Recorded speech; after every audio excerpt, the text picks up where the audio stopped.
Olha, aqui no Palácio do Planalto, o vice-presidente Hamilton Mourão, ele afirmou que se ficar comprovada mesmo a veracidade das denúncias contra o ministro do Turismo, Marcelo Álvaro Antônio, o caso é muito grave.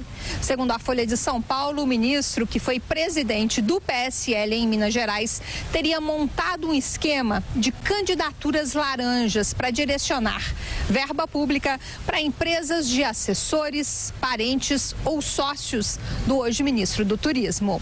O ministro da Justiça, Sérgio Moro, ele lembrou que o próprio presidente Jair Bolsonaro já avisou que é intolerante com relação a desvios. O tempo de ministros da Justiça que atuavam como advogados de membros do governo federal é coisa do passado. Tá? Não cabe ao ministro da Justiça fazer esse papel de defesa de situações apontadas em relação a membros do governo.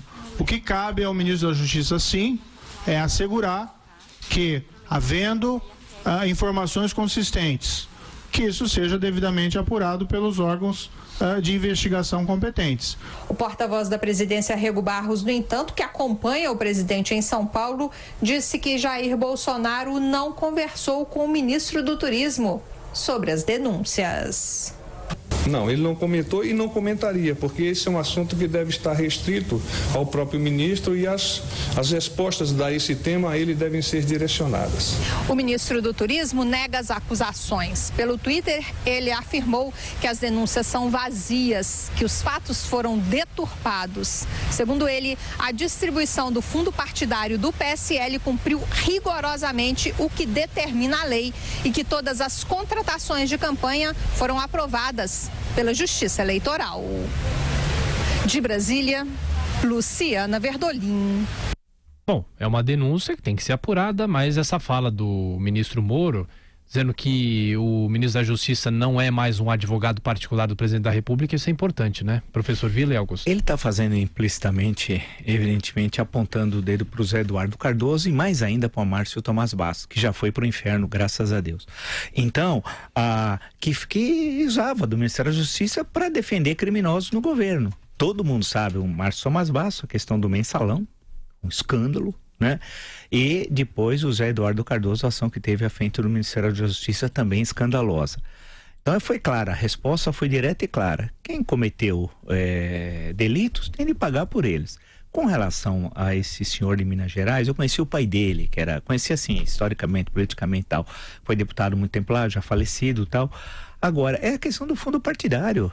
Você resolve o problema extinguindo o fundo partidário. Eu espero que os que defendem a extinção coloquem essa proposta no Congresso Nacional, agora que tudo é transparente, né? Extinguir o fundo partidário. Só esse ano, agora pela bancada que tem o PSL, 52, recebeu mais 3 parlamentares, tem 55 na Câmara dos Deputados.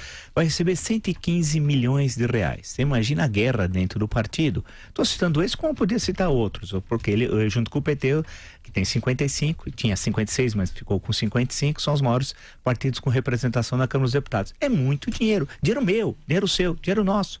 Então tem de acabar. Isso é uma imoralidade, o fundo partidário. Aí você acaba. E esses recursos eleitorais para fazer campanha, que é uma diferença entre uma coisa e outra, também tem de ser extinto. Cada um gaste do seu dinheiro, ou se cotize, busque apoio. Tem de acabar esses mecanismos de financiamento público que estimulam episódios como esse. Esse senhor de Minas Gerais não é o único. Se nós passarmos um pente fino na contabilidade de tantos outros parlamentares na esfera estadual, federal ou senadores, nós vamos encontrar isso. Você cria candidaturas laranjas e acaba ficando com o recurso daquele laranja. Isso se repete a cada eleição, a cada 2 anos, talvez de forma sistemática. Augusto. Bom, quanto à declaração do ministro da Justiça, é muito animador ouvir um Sérgio Moro e vê-lo ocupando um cargo que já esteve nas mãos de Márcio Tomás Bastos, como lembrou, Vila? Márcio Tomás Bastos foi ele que inventou que Caixa 2 não é crime e também inventou a expressão recursos não contabilizados, que é essa roubalheira. O Tarso Genro deportou os pugilistas cubanos que buscavam a liberdade na Alemanha e manteve no Brasil, fantasiado de exilado político, o Cesare Battisti. E o José Eduardo Cardoso descobriu que as cadeias do Brasil eram aspas, masmorras medievais, quando os petistas bandidos, talvez isso seja uma redundância, começaram a ir para a cadeia. Ponto 1. Quanto ao ministro em si, é evidente que houve aí uma irregularidade suficiente para que ele fique afastado do cargo enquanto as investigações avançam.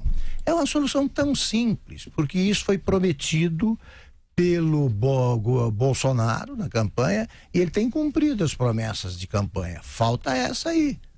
O ministro não pode ficar sob suspeita, porque ele já respondeu, sempre usando a mesma linguagem do PT, dos bandidos do PT, assim, não, isto é uma tentativa de desmoralizar o governo. Não tem nada a ver com o governo. É ele o alvo.